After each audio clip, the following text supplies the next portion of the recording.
Master minds commerce చదవాలనుకునే 10th inter విద్యార్థుల తొలి ఎంపిక. అంటే ఒక యాంకర్ నుంచి డైరెక్టర్ అయ్యారు ఓంకార్ గారు. అవును.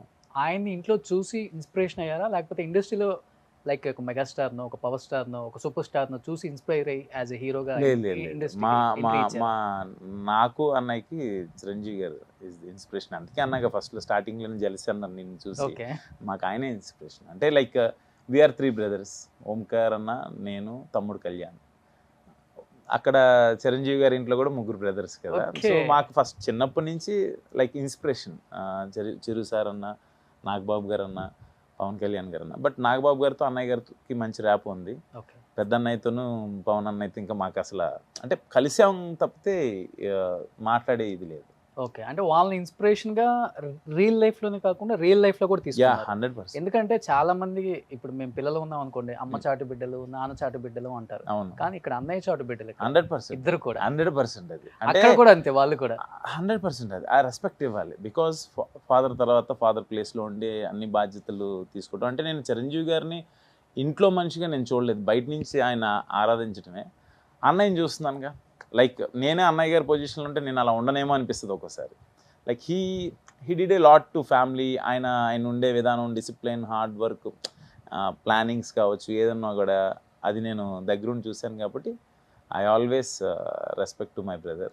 అంటే ఓంకార్ గారు చెప్తారా, చిరంజీవి గారు చూడు బ్రదర్స్ తో అసలు రావు, మనం కూడా అలానే ఉండాలి.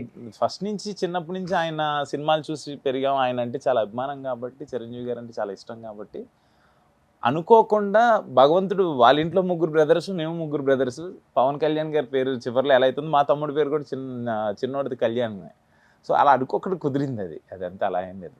అక్కడ 3 బ్రదర్స్, నేను 3 బ్రదర్స్ అని ఫీల్ అవుతాం ఇప్పుడు. ఓకే. ఈ అశ్విన్ బాబు ఇండస్ట్రీకి వచ్చిన తర్వాత ఆ బాబు ట్యాగ్ లైన్ యాడ్ అయిందా? లేదు, ఫస్ట్ నుంచి అశ్విన్ బాబు అప్పటి నుంచి ఇంట్లో బాబు ఇలా అంటుంటారు కదా, అలా అశ్విన్ బాబు అన్న నాకు యాక్చువల్గా వద్దని నేను అనుకుంటాను. అందరూ అశ్విన్ బాబు అన్నా కూడా నేను అశ్విన్ అనే పెట్టుకుందాను, ఈ సినిమా నుంచి అన్న అశ్విన్ అనే వేసుకుందాం ఫిక్స్ అవుతున్నా. వద్దులే బాబు అని.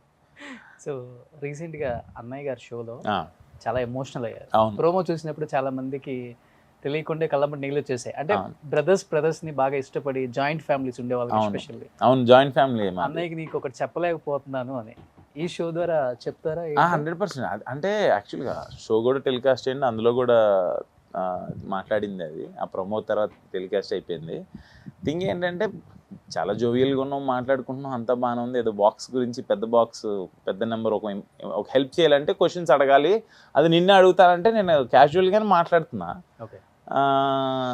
నీకేమన్నా నీకు అనుకున్నవన్నీ చేస్తున్నానని అడిగారు. నేను ఏదనుకున్నా కూడా మీరు అన్నీ చేసి పెట్టారన్నా, నాకు అలా అసలు ఆ థాటే లేదు అని అన్నా. ఏదన్నా మన నా దగ్గర ఏం దాచిపెట్టావా అని అడిగారు. దాచిపెట్టావా అని అడగంగానే నాకు ఒక్కసారిగా ఏం చెప్పాలి. ఇండస్ట్రీకి వచ్చాం డార్లింగ్, మనం ఎవరి స్ట్రగుల్స్ ఎవరిది వాళ్ళే కష్టపడాలి. స్ట్రగుల్స్ ఎవ్రీథింగ్ ఆయనతో చెప్పలేం. నాకు ఏదన్నా కష్టం ఉందంటే 100% అన్నయ్య ఉన్నారు వెనకాల. బట్ ఆయన ఆ పాయింట్ ఆఫ్ వ్యూలో అలా అడిగేటప్పటికి స్ట్రగుల్స్ ఏం చెప్పాలి.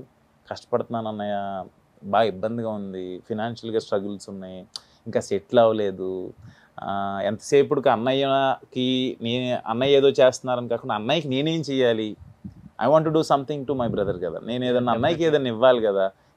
ప్రతిసారి అన్నయ్యనా మనకి చేసి పెట్టి నేను అన్నయ్యకి ఏమైనా చేసి పెట్టాలి అనే దగ్గర ఎలా చెప్పాలో నాకు అది అర్థం కాల. ఒక్కసారిగా ఆయన అడిగేటప్పటికి నాకు మాట రాలా. ఆయనకైనా ఇంత దగ్గరికి మనమనే ఇలా కూర్చొని మాట్లాడుతాం. జనరల్గా ఇంట్లో కలిసి ఉంటున్నా కూడా వి వోంట్ డిస్కస్ కదా, ఎవరి వర్క్స్లో వాళ్ళు. ఒకసారిగా స్టేజ్ మీద అంతమంది ముందు నాకు ఈ గ్యాప్లో, ఇంత గ్యాప్లో అడిగేటప్పటికి నాకు అబద్ధం చెప్పలేను. ఆయన అడిగేటప్పటికి అబద్ధం చెప్పలేను. ఎలాగా దట్టు హిడింబాకి నేను పడ్డ స్ట్రగుల్స్ అంతా ఇంత కాదు. ఆ స్ట్రగుల్స్కి నేను ఎలా ఏం చెప్పాలి, ఏం చెప్తే ఆయన బాధపడతారు కదా. ఎలాంటి స్ట్రగుల్స్ అంటే నేను 2.5 years దగ్గరగా నా దగ్గరికి ఈ కథ వచ్చినప్పటికి 2.5 years అయింది రోషన్. కథ వినంగానే బాగుంది, సినిమా చేయాలి. అప్పుడే కరోనా అయిపోయి అప్పుడే సెకండ్ వేవ్ స్టార్ట్ అయ్తున్న టైం అనమాట. బడ్జెట్స్ అంటే థియేటర్కెళ్ళి ఉంటాయో తెలియదు, థియేటర్కెళ్ళి మూతలు పడతాయో ఓపెన్ చేస్తారో తెలియదు. ఆ టైంలో నా దగ్గరికి వచ్చినప్పుడు ఐ థాట్ కథ బాగుంది, కొత్త producers, I need to support him. సరే సార్ నాకు రెమ్యునరేషన్ తర్వాత చూసుకుందాం, ఎంత ఇచ్చినా పర్లేదు, ఖర్చులకి ఏదైనా పెట్టుకుందాం అని చెప్పి మొదలుపెట్టిన సబ్జెక్ట్ అది. ఓకే. తీరా అంటే చేసే వర్క్కి మంచి అప్లాజ్ వస్తుంటే కొంచెం కొంచెం పెంచుకుంటే వెళ్తున్నాం. మళ్ళీ నేను రెమ్యునరేషన్స్ అడగలేను. I can't ask him because ఆయనకి మొత్తం ట్రస్ట్ అశ్విన్ గారి మీద, ట్రస్ట్ ప్రొడ్యూసర్ గారు. అశ్విన్ గారు ఏం చెప్తా చేయాలని బడ్జెట్లోనే ఫినిష్ చెయ్యాలి. దట్టు అశ్విన్ గారు ఏం చెప్తుంది, నేనేమన్నా రూపాయి పెంచమన్నా పెంచుతారు. నేను ఎవరి గురించి అందరి గురించి అడగగలను. టెక్నీషియన్స్కి రూపాయి ఇవ్వండి సార్, వాళ్ళకి ఇవ్వండి. నా గురించి నేను అడగలేను. అడిగినా ఇవ్వలేడు ఆయన దగ్గర లేదా బడ్జెట్. సో ఆ ఫినాన్షియల్గా అరే మనం కొంచెం ఫినాన్షియల్గా స్ట్రాంగ్గా ఉండుంటే ఈ పొజిషన్ రాదు కదా. మనమే కొంచెం డబ్బులు ఎదిరిచ్చినా సినిమా చేయించుకునే వాళ్ళం కదా. ఏదైనా ఇంకో సినిమా సంతకం పెట్టాను, ఈ సినిమాకి ఏదన్నా డబ్బులు ఇద్దామా అని ఇలా నాకు ఆ స్ట్రగుల్స్ అది నేను అన్నయ్యకి చెప్పలేను. ఓకే. ఇంత ఇబ్బంది పడుతున్నావు ఎందుకు అని ఆయన ఏమైనా ఫీల్ అవుతారేమో, తమ్ముడు ఇంత బాధపడుతున్నారు అనుకుంటాను. అన్నయ్యని అడిగితే ఇస్తారు. మధ్యలో 2-3 సార్లు అడిగారు మీకు ఏమైనా అమౌంట్ అవసరమా అని అడిగితే ప్రొడ్యూసర్ గారేమో వద్దులే ఎందుకు అన్నయ్య గారిని అడగటం అని కూడా ఆయన అన్నారు. ఎవరికి చెప్పుకోవాలి అవన్నీ అంటే సినిమా కష్టాలు అనేది కామన్, అది అందరికి ఉండేవే. బట్ నేను ఇలా కష్టపడుతున్నానని ఆయన తెలుసుకుంటే బాధపడతారేమో అని ఆ చిన్న ఇది అంతే అర్థం. లైఫ్లో ఫినాన్షియల్గా బాధపడే సందర్భాలు చాలా లేవు రోషన్, ఎవరికి ఉండవు, అందరికీ ఉంటాయి. బట్ అది నవ్వుతుంటేనే తీసుకోవాలి. ఎవరన్నా ఈ పనికి వెళ్తున్నాం మనం హార్డ్ వర్క్ చేయాలి అంటే హార్డ్ వర్క్ లేకుండా ఏమొస్తుందని అనుకుంటాం. బట్ కష్టాలు లేకుండా మనకి ఏమీ అంత ఈజీగా రావనేది. బట్ ఈ సినిమాకి నేను పడ్డ కష్టాలు అంతా ఎంత కాదు. అంటే ఒక్కొక్క సినిమా నాకు ఒక్కొక్క ఎక్స్పీరియన్స్ ఇచ్చింది. బట్ హిడింబాతో అయితే భయంకరమైన ఎక్స్పీరియన్సెస్ వచ్చినాయి నాకు.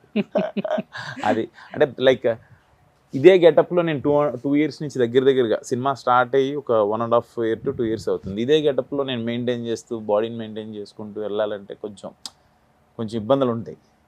అంత ఈజీగా ఇంకో సినిమాకి వెళ్ళిపోదామా, వస్తున్నాయి ఏదో సంతకం పెట్టి వెళ్ళిపోదామా, నా ప్రొడ్యూసర్కి నేను అన్యాయం చేసినట్టు అవుద్ది. ఇప్పుడు నా మీద నమ్మకం పెట్టుకుని నాతో ఉన్న అతనికి నేను అన్యాయం చేసినట్టు ఉంటుంది. నేను something I have to complete చేసి తన డబ్బులు తనకి రప్పించి ₹1 లాభం తెచ్చిపెట్టి నేను పక్కన ఇంకో సినిమాకి వెళ్తే ఐమ్ హ్యాపీ. ఎంత వెయిట్ పెరిగారు ఈ సినిమా కోసం? దగ్గరగా ఒక 10 kgs పెరిగారు. 10 kgs పెరిగారు.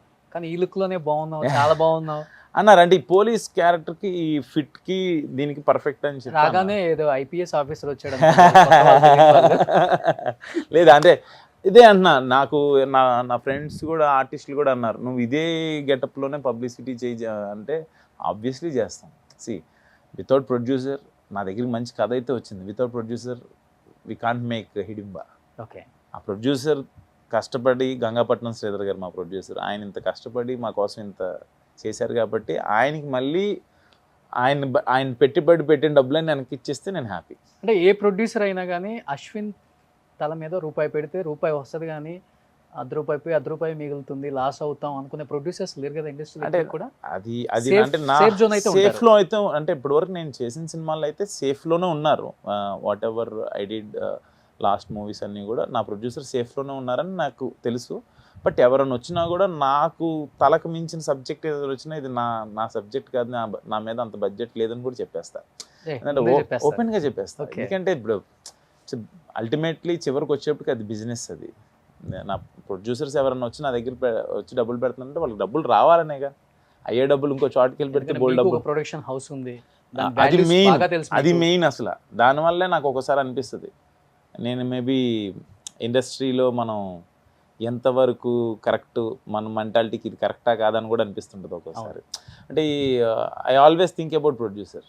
అది కరెక్ట్ కాదేమో, వాళ్ళకి ఏదో రకంగా చేసి పెట్టాలి, ఎలాగోలాగా మనమే చేసి పెట్టాలి. మనం అంటే టెక్నీషియన్స్ అంటే తప్పదు. ఇప్పుడు కెమెరామ్యాన్, మ్యూజిక్ డైరెక్టర్ లేకపోతే ఎవరైతే ఉన్నారో వాళ్ళ టైంకి వెళ్ళిపోవాలి, వాళ్ళు ఇంకో సినిమాకి వెళ్ళాలి. Director and me has to stay ఆ ప్రాజెక్ట్ కోసం నిలబడాలి అని నేను అనుకుంటా. గ్రేట్. యాజ్ ఆఫ్ నో ఇప్పటివరకు అయితే అలాగే వెళ్తా. సుమన్ టీవీలో మీ పర్సనల్ అండ్ బిజినెస్ ప్రమోషన్స్ కోసం కింది నెంబర్కి కాంటాక్ట్ చేయండి.